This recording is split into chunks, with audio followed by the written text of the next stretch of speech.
Hello and welcome back. Today I'll be talking about the most sought after things in college, internships and projects. Nowadays, internships have become such a trend that they almost feel like a mini placement. All the celebration that goes around getting an internship has turned it into a symbol of validation. We feel like it's a symbol of validation of our degree, of our caliber, of our aptitude and intelligence. And I'm not saying it's wrong because internships and projects do add up a lot of value to one's profile, but there's a certain limit to it. And this limit is very well understood by the companies and employers, but we students seem to misunderstand it a lot. Now, especially for pre-final years, some of you might have already got an internship, and I congratulate you for that. But there are a lot of people who still haven't got the chance and are searching for it religiously. And then there are some who are unaware of everything. And they're lost in a jungle of questions like, will I get an internship? Or should I even try to get an internship? Or it's just a waste of time? Or for those of you who are currently doing the internship, they feel like whether this internship will help them in their future prospects, or the internship that they're currently doing will add up some value to their profile, or they're just wasting time. So there will always be questions at all the stages of your life. And these questions need to be answered. Because in order to plan efficiently, you must know the ins and outs of all the challenges that lie ahead you. So I'm here to tell you what all you need to know about internships and projects, and hopefully by the end of the video, you will be able to decide what's best for you. And you can then decide the amount of importance you should give to internships and projects. So let's dive right into it.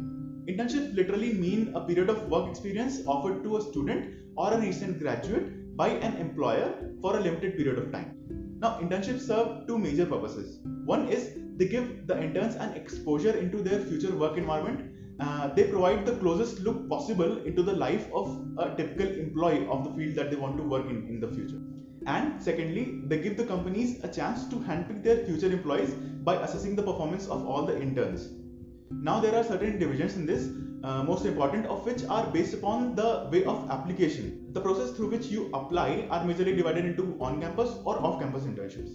In on-campus internships, a handful of companies and employers visit a college campus and put forward a proposal containing the potential number of candidates that they will take and the selection procedure, etc.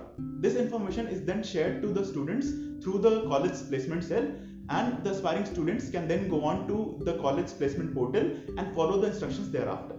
Whereas off-campus internship details are posted on the websites or social media sites like Facebook, LinkedIn or Glassdoor, etc. by these employers and companies.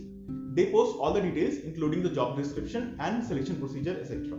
Here, from searching to application, everything needs to be done by yourself.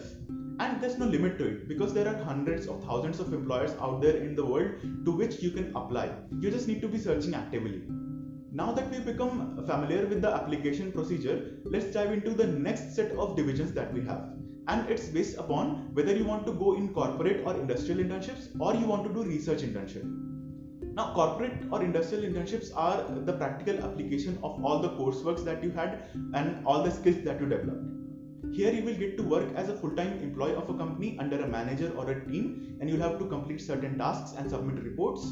And you will also get to interact with the clients. Due to a very wide exposure, these internships require a set of interpersonal skills along with all the technical skills and coursework that you have already done. Whereas the research internships tend to be more specialized as compared to industrial ones. Here you are generally required to have a deep knowledge of your subject, or at least are willing to dive deep into the subject that you have chosen. Here companies take up potential researchers for their R&D department, and if the interns are able to do a significant research, it can also get converted into a research paper or even a patent.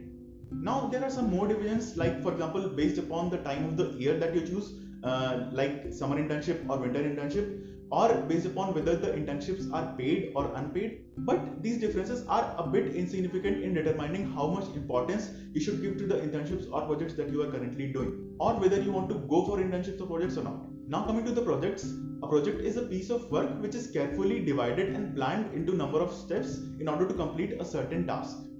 It can involve just an individual to hundreds of thousands of people depending upon the complexity of the project. Now, for college students, these projects are majorly research-based projects, which are just a scientific endeavor to solve a research question. Now, as opposed to internships, projects do not follow a particular procedure of selection, and the selection procedure varies from place to place. But there are two major divisions of the approaches that you can follow in order to apply for a project. First is off-campus project, And for off-campus projects, you just need to search for professors or labs or colleges that are working on a problem that interests you. Then you need to send in a formal email attaching your CV and just wait for them to reply. And if they find your CV appealing and think that you are a good candidate, they will reply you back. They will send you all the procedures that you need to follow in order to apply to that project. And sometimes they might ask you to appear for a test or even an interview in order to decide whether you are a good candidate or not. Now, on-campus projects are the most easy to get ones of all the things that we discussed till now. Here, what you need to do is search for a professor in your department or any other department of your college and just talk to them about your interests, about your fascinations, and they'll almost always give you some task based upon your skill level, which can then on be converted into a project as your skill and expertise grows. These mini projects are very helpful as a starting point in the internship and project journey of a BTech student. Now, for all the above ways, you are required to work under experienced professionals by proving your candidature through your experience or through your degree or any other way possible. But if you think that your skills are not that developed enough and you want to give some more time to yourself before jumping onto a fully fledged internship or a project, then you can become your own boss. You can always take up a mini project from internet whose solution is already available and then keep on upgrading as your skills and expertise grows up. You can also do some freelance work in some startup or any other place possible if you can provide a service of value. Now, this requires you to have a command over your skills and enough experience with them so that you can pull off a project by yourself. And for freelance work or some other project, you should consider getting a documentation that validates your inclusion in the project if you want to put it on your CV. Now for the bonus part, one thing that confuses a lot of people is the difference between research projects and research internships. What happens is internships have a fixed timeline. Almost always they have a deadline decided beforehand. And here you work on a certain aspect of a project rather than the project as a whole. Because internships are mostly outcome based, either in the form of a product or a service. Whereas in a project you work to solve a question. You work on a project as a whole, which is inclined towards exploration. And all the research papers and patents are just byproducts because more emphasis is given to learning than experience as opposed to internships. So that's all there is to internships and projects that you need to know in order to kickstart your quest. Of course, there are a lot of details that we did not talk about in this video, which you will come across as you progress further. We'll meet again in episode 3 and it's going to be the most fun part because we will see the whole thing that we discussed till now as a bigger picture and we'll try to infer some things from it and we're going to do a reality check. So stay tuned.